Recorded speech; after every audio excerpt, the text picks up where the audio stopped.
সাপে আর ব্যাঙে ছিল খুব বন্ধুত্ব।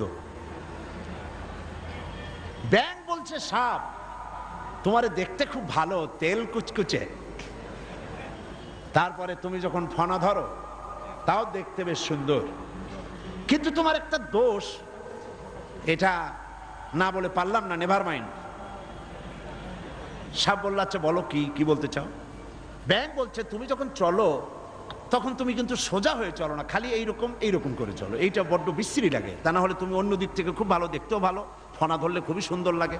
তোমার ক্ষিপ্রতা, তোমার ক্রুদ্ধতা, এসবটাই কাবিলে তারিফ।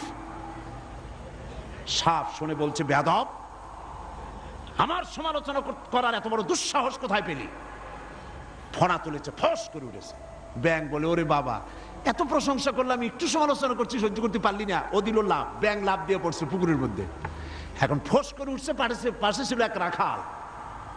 ফোস করলো কি, আগায় দেখে যে সাপ, হাতে ছিল হেদায়েতুল্লাহ, বুঝছেন তো কি? বাস বিসমিল্লাহ কই আরম্ভ করছে, জায়গায় শেষ, একদম সোজা।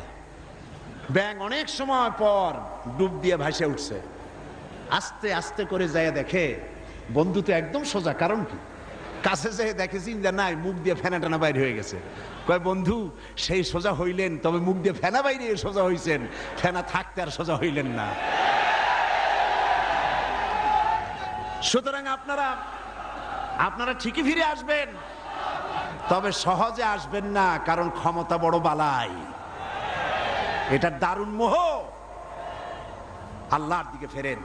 আমরা মানুষকে দাওয়াত দেই কোরআনের দিকে। কোন দিকে? অবশ্যই কোন নেতার দিকে। জিন্দেগিতে বলি নাই অমুক নেতার পিছনে লাইন লাগান, বলেছি? সবসময় বলি আল্লাহর দিকে আসেন, আল্লাহর কোরআনের দিকে আসুন।